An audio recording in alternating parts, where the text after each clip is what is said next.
Amém? Boa noite. Amém, Senhor. Glória a Deus.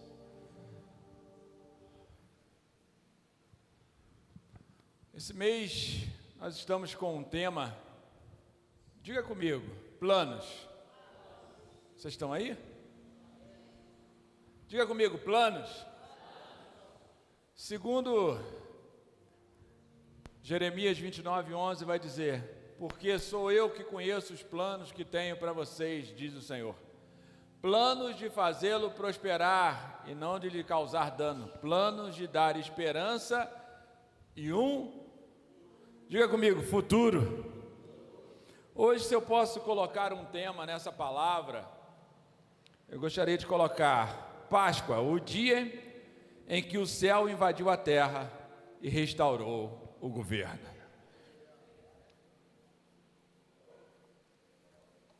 Gostei muito da palavra do pastor Adilson de manhã, recomendo que você assista.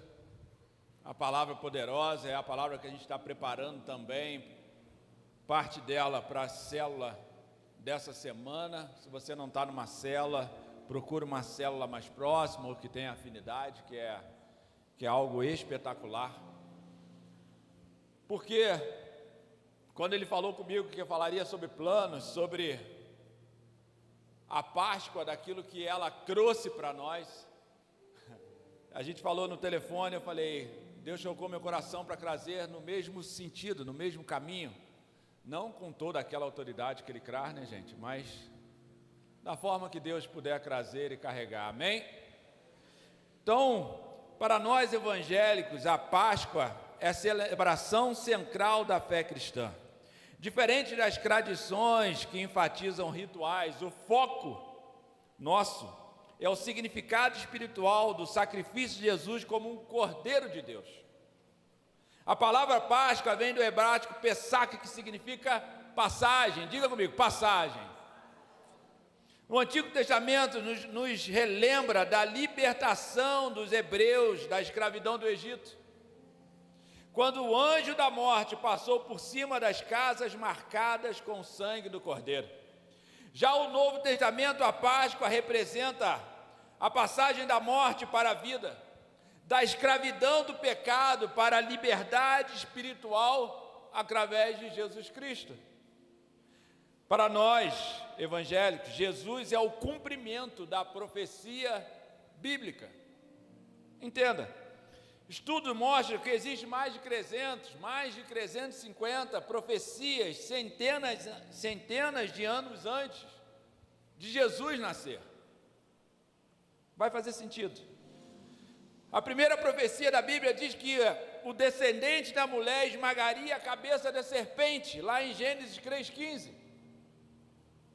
O profeta Isaías predisse que uma virgem conceberia um filho chamado Emanuel, Isaías 7,14. Miqueias profetizou que o Messias nasceria de Belém. Zacarias disse que ele viria montado em um jumentinho. Isaías profetizou que ele curaria enfermos e levaria as nossas dores. Isaías 53,4.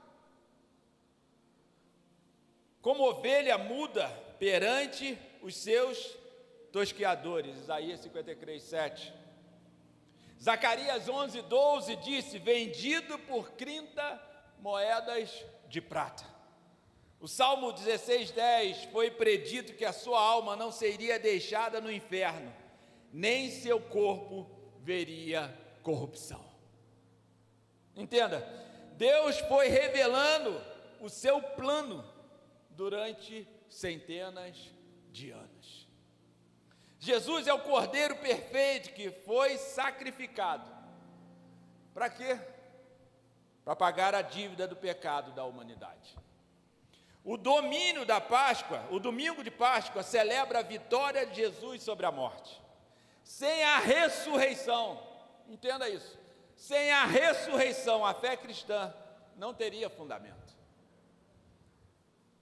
Agora eu queria trabalhar em cima de 5 pontos desse. O primeiro é, hoje eu quero trabalhar a Páscoa como um ponto de virada da história. O plano perfeito de Deus. Hoje eu quero falar não da cruz em si, porque você conhece da dor, do preço, do sacrifício. Se não conhecesse, eu nunca vi um filme, a sua mente precisa daquela imagem. Porque o preço foi alto demais, foi doloroso demais, foi incontável, imensurável, mas foi pago para um plano do Pai. Hoje, eu não vou focar na cruz, mas no poder que ela libera. Depois que Jesus ressuscitou no terceiro dia, comemoramos a Páscoa para celebrar a reintegração da posse da terra. Comemoramos porque Jesus retomou a autoridade legal sobre a terra. Antes da cruz, o príncipe desse mundo, Satanás, detinha as chaves da morte. Na Páscoa, Jesus desceu ao inferno, tomou as chaves e subiu vitorioso. Comemorando a nossa praticamente alforria e o fato de que agora temos o direito legal de governar sobre as circunstâncias da nossa vida, do nosso ambiente e da nossa história. Colossenses 2:12, abre aí para nós, de 12 a 15. Colossenses 2, de 12 a 15. Preste atenção nessa palavra. No batismo, vocês foram sepultados com Cristo, e com Ele foram ressuscitados para a nova vida por meio da fé, no grande poder de Deus, que ressuscitou Cristo dos mortos. Vocês estavam mortos por causa de seus pecados e da incircuncisão de sua natureza humana. Então, Deus lhes deu vida com Cristo, pois perdoou todos os nossos pecados. Diga comigo, todos os nossos pecados. Diga de novo, todos. Amém, Senhor. Ele cancelou o registro de acusação contra nós, removendo e pregando na cruz. Desse modo, desarmou os governantes e autoridades espirituais e os envergonhou publicamente ao vencê-los na cruz. Em outra versão dessa parte 15, ele vai dizer: e despojando os principados e potestades, os expôs publicamente ao desprezo, triunfando deles na cruz. Nós temos legalidade em Cristo Jesus. Antes da ressurreição, a humanidade estava sob um sequestro legal, devido ao pecado de Adão. Na Páscoa, Jesus não apenas morre por nós, Ele faz a reintegração de posse da terra, do planeta para nossas vidas. Ele invade o tribunal do inferno e toma a chave de autoridade de volta. Entenda, imagina comigo. Imagina um prédio que foi tomado por criminosos. Os moradores vivem com medo e pagam taxas ilegais. Um dia o verdadeiro dono chega com a escritura original. A polícia dá uma ordem inquestionável: saiam daqui. Eles não pedem licença, ele expulsa os invasores. Entenda, a Páscoa é o dia que Jesus apresentou a escritura de compra, que é o seu sangue na cruz, e disse ao caos: saia da terra. Vocês não estão entendendo. Pare de negociar com medo. Sabe por quê? Porque o dono da casa voltou. Irmãos, dá uma salva de palmas ao Senhor.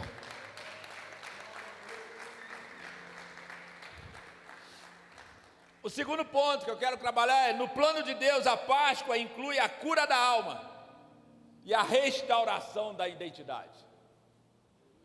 João 21:15 vai dizer: Simão, filho de João, você me ama mais do que este? Sim, Senhor, respondeu Pedro. O Senhor sabe que eu te amo. Então ele diz: apacenta as minhas ovelhas. Denis Silk ensina que o reino é movido por conexão, não por punição.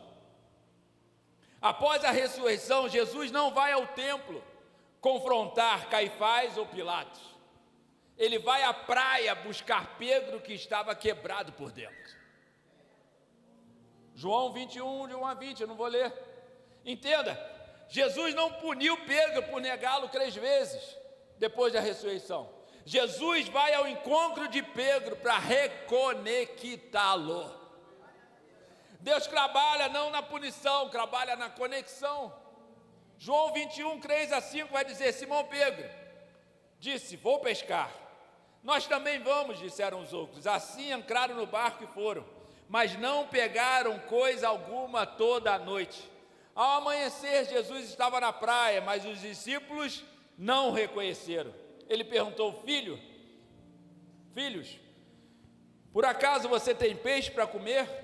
Não, respondeu eles.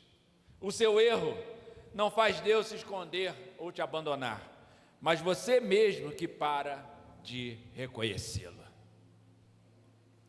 E como você fazia antes, Jesus não pegava nada. A desconexão gera o movimento de volta para o lugar aonde você estava. Uns vão dizer que Pedro voltou ao lugar aonde encontrou Jesus. Outros vão dizer que sem Jesus o local da escassez volta para o mesmo lugar. Não é o lugar que está lá disponível, é o lugar do seu coração que sem Jesus volta para um lugar de escassez.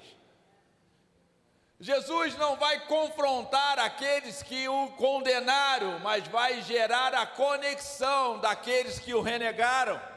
Entenda, não é o pecado em si que te afasta, mas quando o inimigo, você permite que o inimigo te acuse, sem que a cruz te salve, gera a desconexão. A Páscoa, a cruz, a ressurreição, não é somente a sexta da cruz, mas a ressurreição ao terceiro dia mostra que ele ressuscitou para reconectar nós ao Pai. Se você não entender isso, você vai chorar pela cruz e nunca vai achar que ela foi para conectar você de volta. Você vai sempre achar que a cruz te acusa ou te afasta da presença. Porque não há nada que você faça para merecer a cruz, mas a graça te restaura e te conecta. Quantos estão entendendo essa palavra? João 21, 6 e 7 continua. Então ele disse: lance a rede para o outro lado direito do barco e pegarão. Fizeram assim e não conseguiram recolher a rede de tão cheia que os peixes estavam. O discípulo a quem Jesus amava disse a Pedro: é o Senhor. Quando Simão Pedro ouviu que era o Senhor, vestiu a capa, pois o havia removido para trabalhar. E saltou a água. Preste atenção. Primeiro, lance a rede para o lado direito do barco e pegarão. E a palavra continua: e fizeram assim. Segundo, quando Simão Pedro ouviu que era o Senhor, vestiu a capa, pois havia removido para trabalhar. Sarabaxê, caralabaxê. Tem muita gente tirando a capa que tinha com Deus e voltando aos velhos hábitos. Quais? Fazer a própria vontade, garantir no próprio esforço. Voltar aos planos de Deus é voltar a ter os resultados que Ele preparou para você. Quando eu tiro a minha capa do meu chamado, eu começo a fazer os planos que eu tinha antes de aceitar a Jesus. Eu estou dizendo: eu recuso a cruz e recuso a ressurreição, porque se eu aceito a cruz e aceito a ressurreição, eu aceito o plano dele para a minha vida. Tem muita gente tirando a capa e voltando aos velhos trabalhos e tendo os velhos resultados. Quantos estão entendendo isso? A Páscoa remove a etiqueta de estragado da sua alma e coloca a etiqueta do filho amado de Deus. Jeremias 18, 3 e 4 vai dizer: fui à casa do olheiro e encontrei trabalhando na roda, mas o vaso de barro que ele estava fazendo não saiu como desejado. Por isso, ele amassou o barro e começou novamente. Entenda, o versículo 4 vai dizer: quando o vaso se escraga, o olheiro não joga fora, mas o refaz. Isso ensina que Deus usa o erro, quebras e momentos difíceis para reconstruir uma nova estrutura. Não são os seus erros que te desconectam, são a sua desistência que te afasta. Não são os seus erros que te tira do propósito, do plano de Deus. É a negação de se submeter aos planos deles que sim. Deus não tem problema de recomeçar, nós é que temos. Deus não tem problema de refazer e deixar melhor do que antes, nós é que temos. E a cruz é o quê? Alguém que morreu e ressuscitou. Não. Entenda o seguinte: quando Jesus ressuscita, ele tinha a marca. As marcas quer dizer, eu estou no plano. Não, você não entendeu. Tem muita gente que aceita Jesus e quer ser apagado a memória do passado. E Deus está dizendo, não. As marcas são a confirmação que você está no plano. Por quê? Porque você não desistiu no meio do caminho. Ai, moço. Entenda? No plano de Deus, o padrão de viver não é no natural.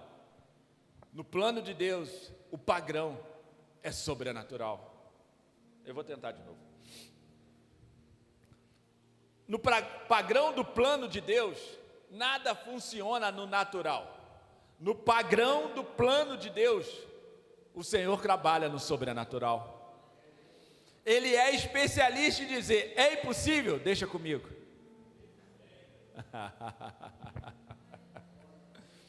Oh Deus. Romanos 8:11. E se o Espírito de Deus ressuscitou Jesus dos mortos, e se o Espírito de Deus que ressuscitou Jesus dos mortos habita em vocês, o Deus que ressuscitou o Cristo Jesus dos mortos dará vida ao seu corpo mortal, por meio desse mesmo Espírito que habita em vocês. Não, eu preciso que alguém creia, preste atenção. E se o Espírito de Deus que ressuscitou Jesus dos mortos habita em vocês, o Deus que ressuscitou Cristo Jesus dos mortos dará vida a seu corpo mortal, por meio do mesmo Espírito que habita em vocês. Sabe o que ele está dizendo? Não há impossível para Deus. Não, você não está entendendo. Não há nada impossível para Deus. O que falta dentro de você ressuscitar, que você está dizendo, Senhor, isso é impossível. Deus está dizendo, eu só precisava dessa palavra para me ancrar. Não, você nunca vai compreender. Tem muita gente querendo resolver os seus problemas, transferindo a responsabilidade para o outro, ou achando que tem força para resolver. Mas o que Deus está pedindo para você andar comigo tem que ter algo impossível, porque senão você vai achar que não precisa de mim.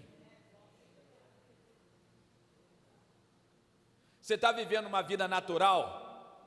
Você está vivendo uma vida sem Deus. Você quer viver uma vida com Deus? Começa a viver uma vida sobrenatural. Para Bill Johnson, a ressurreição é o piso da vida cristã, não o teto. Se o mesmo Espírito que ressuscitou o Cristo está em nós, temos o DNA do milagre. A Páscoa prova que não existe situação morta demais que Deus não possa reverter. Pense em uma lâmpada apagada em um quadro escuro. Adorei essa metáfora. Pense em uma lâmpada apagada em um quarto escuro. Você pode tentar descrever a luz, estudar a luz ou lamentar a escuridão. Mas quando você aciona o interruptor, a natureza do quarto muda instantaneamente, porque a energia flui. Não, vocês não entenderam.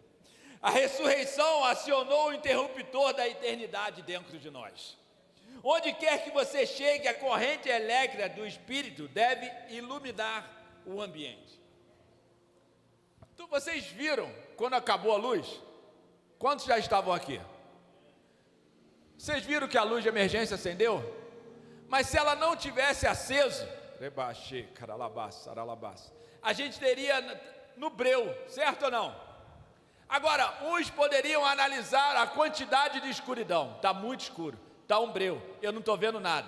Outros poderiam até dizer: uma mini lâmpada ia acender, uma vela já resolveria. Não, eu precisaria de um spot. Não, eu precisaria de toda a luz. Mas por que a corrente da rua apagou, mas a gente ainda tinha iluminação? Porque a luz de emergência guarda energia enquanto está conectada.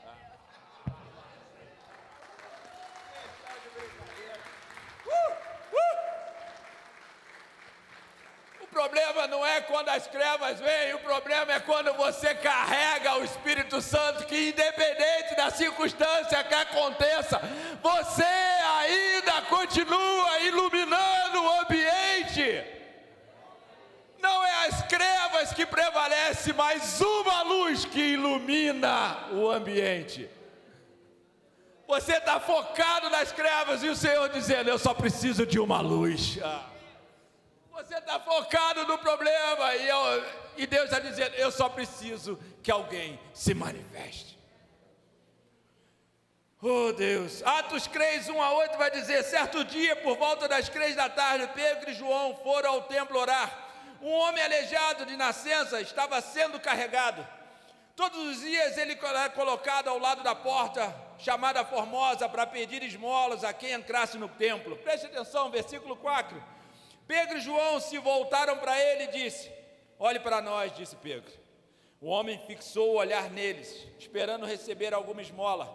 Pedro, no entanto, disse: não tenho prata nem ouro, mas o que eu tenho eu lhe dou. Em nome de Jesus Cristo Nazareno, levante-se e ande. Então Pedro segurou o aleijado pela mão e o ajudou a levantar-se. No mesmo instante, os pés e o tornozelo do homem foram curados e fortalecidos. Deu um salto e se levantou e começou a andar. Em seguida, caminhando, saltando e louvando a Deus, entrou no templo com eles. Olha o versículo 9, Atos 3:9. Quando viram, é doideira isso aqui, presta atenção. Quando viram caminhar e ouviram louvar a Deus, todos perceberam que era o mesmo mendigo que estava dando tantas vezes, tinham visto na porta Formosa, e ficaram perplexos. Admirados, correram todos para o pórtico de Salomão, onde um homem permaneceu com Pedro e João e não se afastava deles. Preste atenção. Quem ficou espantado com o homem curado? Os que estavam lá fora ou os que estavam dentro da igreja? Não. Talvez você não esteja compreendendo. Quem ficou espantado não é quem estava lá fora. Quem ficou espantado é quem estava dentro da igreja, que passou por ele e não manifestou aquilo que devia manifestar. Enquanto tem amigos que levavam ele à porta para ele continuar no mesmo lugar, Pedro entendeu que a riqueza não era a prata nem ouro, mas o sobrenatural que eles carregavam. Entendam, o mesmo Espírito da ressurreição é o mesmo Espírito que levantou o aleijado, é o mesmo Espírito que está em mim, que está em você, é o mesmo Espírito que está nesse lugar, e você está dizendo a cruz, e o Senhor dizendo, Ele vive, por isso posso crer no amanhã. Irmãos, eu preciso que você acredite nisso, porque você tem dado esmola para eles continuarem no mesmo lugar, e Deus está dizendo: o que eu coloquei dentro de você é poderoso demais, e não pode ser retido no lugar só. Oh Jesus, me ajuda. 4, a mentalidade de nobreza e de governo. Efésios 2:6, e nos ressuscitou juntamente com ele, e nos fez assentar nos lugares celestiais em Cristo Jesus.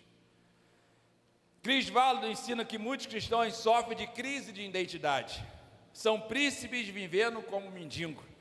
A Páscoa não nos tirou apenas da lama, ela nos colocou no trono. Eu vou tentar de novo. A Páscoa não nos tirou apenas da lama, mas a Páscoa nos colocou no trono. Ressuscitar com Cristo significa olhar para os problemas de cima para baixo, com a perspectiva de um rei. Há uma história muito poderosa, eu não lembro o nome do livro, Benjamin Franklin, não lembro o nome do livro, de uma menina raptada na África, criada pelos macacos, comia como eles, vivia nas árvores, até que um dia uma luz brilhante no chão. Quando foi até a luz, pegou o objeto na mão e viu uma imagem de um ser diferente dos seus irmãos macacos. Levou um tempo, mas ela descobriu que não era como os macacos que ela vivia. Aquilo na mão dela era um espelho e refletia a sua imagem, e ela se lembrou de quem ela era. A Páscoa é o espelho de Deus, e Ele nos mostra quem nós realmente somos. Comece a falar e agir como alguém que tem o Rei do Universo como seu Pai. E o quinto e último, o chamado para a ação, a expansão do reino. Mateus 28, 18 e 19, louvor pode vir. Jesus se aproximou dele e disse: toda a autoridade no céu e na terra foi me dada. Portanto, olha o 19. Portanto, vão e façam discípulos de todas as nações, batizando-os em nome do Pai, do Filho e do Espírito Santo. 20. Ensine esses novos discípulos a obedecerem a todas as ordens que eu lhe dei. E lembre-se disso, estou sempre com vocês, até o fim dos tempos. Olha o que ele disse: é-me dada toda a autoridade, portanto, vão. Não. Ele não está dizendo: olha, isso não é problema de vocês, isso é problema meu. A autoridade que Jesus recebeu, Ele transferiu. Então, quando você vai, você não vai no seu nome, você vai no nome dEle. Então, quando você vai no nome dEle, Ele precisa garantir, não garante você, garante o propósito e o plano dEle que Ele mandou você ir. E todas as vezes que você diz não, você está dizendo não aos recursos, não ao chamado, não à próxima vida que vai ser transformada. Você não está dizendo não ao seu a vida, você está dizendo não à próxima vida. Quando você diz não para o teu chamado, você não está dizendo eu não posso, você está dizendo aquela outra pessoa não vai ser alcançada. Quando você está dizendo não ao seu chamado, você está dizendo outros não serão curados, porque eu não vou derramar aquilo que Deus colocou na minha vida. Quando você diz não ao teu chamado, você está dizendo o preço foi alto, o poder é grande, mas eu não quero. Então não adianta chorar na cruz se você não ressuscita com Ele no domingo. Não adianta olhar os filmes e se lamentar se você nega o plano que Ele tem na sua vida, porque Ele morreu por você para que você cumpra o plano. Ele não morreu por você somente para você viver a eternidade. A eternidade, se fosse agora, Ele fazia assim e vão embora. Mas Ele está dizendo: se você está vivo, cumpra o preço que eu paguei.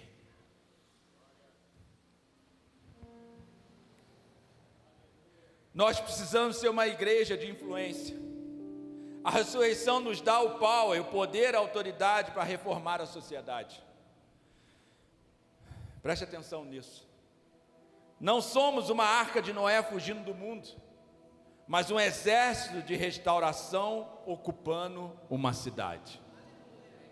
E para terminar, eu quero deixar uma palavra de Atos 8:5.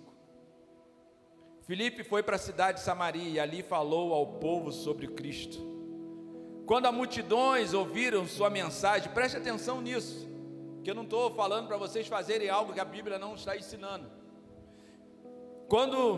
Atos 8:6, quando a multidão ouviram sua mensagem, viram os sinais que ele realizava, deram total atenção às suas palavras. Muitos espíritos impuros eram expulsos, e aos gritos deixavam suas vítimas, e muitos paralíticos e aleijados eram curados. Preste atenção, por isso houve grande alegria naquela cidade. Não, vocês não estão entendendo. Samaria, terra do samaritano. Quando Filipe chega na cidade, havia pessoas paralíticas, havia pessoas aleijadas, havia pessoas cheias de espírito impuros, havia tristeza e dor, não numa casa, não numa família, mas em uma cidade. Era uma cidade sem esperança, não era uma pessoa sem esperança, não era uma família sem esperança, não era um bairro sem esperança, era uma cidade sem esperança. Mas quando um homem, uma pessoa pisou na cidade, ela nunca mais foi a mesma. Esse é o poder da Páscoa, o poder de ressuscitar uma cidade. Deus está à procura, não de mudar a sua vida, mas usar a sua vida com o poder da ressurreição para mudar uma cidade. A sua oração está sendo pequena quando você pede por você mesmo. A oração está pequena quando você pede pela sua família. A oração está pequena quando você pede pela sua casa. Porque Deus está dizendo, eu quero usar a sua família para mudar uma cidade. Fique de pé. Quero que você feche seus olhos. Eu quero fazer uma declaração para a gente orar. Feche seus olhos. Feche seus olhos. Feche seus olhos. Pai, em nome de Jesus, nós nos posicionamos hoje não diante de um túmulo vazio, mas diante de um trono ocupado. Nós reconhecemos que a Páscoa não é um evento no calendário, é uma pessoa, e o nome dele é Jesus. Senhor, nós ativamos agora a consciência de que o estado está consumado, mudou a nossa realidade legal. Cancelamos todo o decreto de caos, dívida e destruição sobre a nossa família. Declaramos que o dono da casa voltou. Ocupamos nosso lugar de governo sobre as circunstâncias e proibimos o medo de ditar o nosso futuro. Espírito Santo, toca agora nos corações que se sentem em pedaços. Como o Senhor restaurou Pedro na praia, restaura hoje a identidade de cada filho e filha aqui. Remova a etiqueta da vergonha, da rejeição e do trauma. Nós ativamos uma cultura de honra. Eu não sou o que fiz, eu sou o que o Senhor diz que eu sou. Eu sou amado, eu sou aceito, eu pertenço ao Senhor. Nós reconhecemos que o mesmo Espírito que explodiu de vida dentro daquele túmulo habita em nosso corpo agora. Por isso ordenamos vida aonde há morte, saúde aonde há doença, clareza aonde há confusão. Nós ativamos o fluxo de milagre do mesmo Espírito que estava na ressurreição. Que o impossível se torne o nosso pátio de diversão, Senhor, pois o Deus da ressurreição é o nosso Pai. Pai, desperta o leão que há dentro de nós. Arranca toda a mentalidade de escravo, de vítima e de mendigo. Nós nos sentamos espiritualmente com Cristo nos lugares celestiais. Ativamos uma mente de realeza, de solução, de sabedoria divina. Nós não somos o problema, Senhor. Nós somos a resposta que o céu enviou para a terra. Por fim, Senhor, recebe o nosso sim para a missão. Não ficaremos parados, como eu disse, na usina de energia. Nós seremos o transformador de luz na cidade escura. Ativa, Senhor, o poder para influenciar a economia, a arte, a educação, a política. Nós selamos essa palavra, Senhor. O túmulo está vazio, o trono está ocupado e a igreja está viva, Senhor. Eu declaro isso em o nome de Jesus. Deus abençoe a todos. Pacto pra selar silêncio.